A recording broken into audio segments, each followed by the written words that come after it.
ये कहानी है 5 लोगों की जो आपस में एक अच्छे दोस्त थे और पांचों के जो पांचों थे बहुत प्रूडेंट थे, इंटेलिजेंट थे, बहुत बुद्धिमान लोग थे।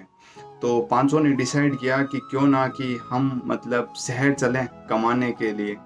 तो वो फाइनली घर से निकल गए। पर शहर पहुंचने से पहले एक बड़ा सा रास्ते में जंगल आता था।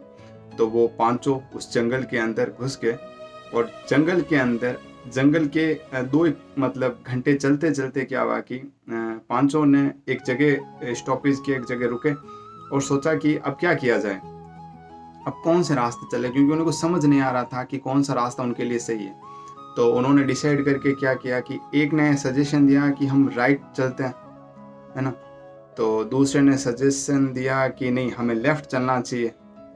तो जो तीसरा वाला था उसने कहा नहीं, हम जिस रास्ते से आए हमें वापस रिटर्न कर देना चाहिए ताकि हम जंगल से कम बाहर तो हो जाएं। और चौथे ने कहा कि जब इतनी दूर आए गए हैं तो क्यों ना हम आगे सीधे ही चलते हैं, जब लाइफ में एक बार निकल चुके हैं कुछ करने के लिए तो वापस जाने का क्या मतलब है। तो पांचवें ने कहा नहीं। वो एक पेड़ था बड़ा सा, उस पेड़ के ऊपर चढ़ गया और उसने देखा तो दूर दूर तक उससे सारे रास्ते एकदम क्लियर नजर आ रहे थे। तो उसने कहा कि वो भी अपना सजेशन देना चाहता था। वो नीचे उतरा तब तक तो सारे लोग वहां से जा चुके थे। अब होता क्या है कि जो बंदा राइट साइड की तरफ गया था उसे रास्ते के अंदर जंगली जानवर मिले थे, है ना। तो वो बंदा जो था वो मतलब जंगली जानवरों के साथ कैसे रहा जाता है, जंगल में कैसे जीवन जीना है, इसका ट्रेनर बन चुका था। जो बंदा लेफ्ट साइड की तरफ गया था उसकी मुलाकात डाकुओं के एक ग्रुप से हो गई थी। तो डाकुओं ने पहले तो उसे लूट लिया और उसके बाद उसे अपने ग्रुप में ही इन्वॉल्व कर लिया, सम्मिलित कर लिया। तो वो भी एक डाकू बन चुका था। लेकिन उसके मन में कहीं ना कहीं अच्छाई थी। वो हमेशा अपने ग्रुप वालों को समझाता था कि यार चोरी चकारी ये सारे काम है ना अच्छे नहीं है ना। बट डाकू की ये बात कहाँ समझ आने वाली थी। तो एक दिन क्या हो गया, वो खत्म हो गया, मर गया। तो जो डाकुओं के सारे ग्रुप थे उनको रिग्रेट होने लगा कि यार ये बंदा जिंदगी भर हमें मतलब इसने गाइड किया है कि नहीं ये सारे काम है ना अच्छे नहीं है ना, चोरी चकारी वाले। तो वो सारे लोग मतलब बुरे कामों को छोड़कर जितने भी डाकू थे ना वो सारे के सारे क्या अच्छे और भले लोग बन चुके थे।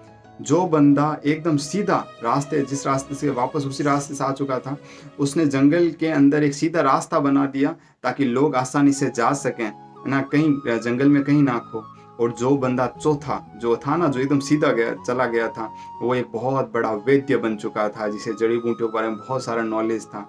और जो पांचवा बंदा था जो पेड़ पे चढ़ गया था ना, उसने लाइफ में शॉर्टकट ढूंढ लिया था कि जंगल के अंदर अगर आप रास्ता खो चुके हो तो आप बाहर आने के लिए क्या ट्रिक हो सकती है। तो ये कहानी हमें ये शिक्षा देती है कि आप कुछ मत सोचो, everything is plan in your life. हमारी जीवन में हर जो चीज़ है ना वो भगवान ने पहले से तय कर रखी है। हमें किसी भी चीज़ के बारे में सोचने से हमें कुछ हासिल नहीं होना। आप तो बस अपना कर्म करते रहिए। और वैसे कहा गया है ना कि किस्मत में जो लिखा है वो तो होके रहेगा, बस हमारे हाथ में हार्डवर्क है, तो बस वो करते रहिए। Thank you.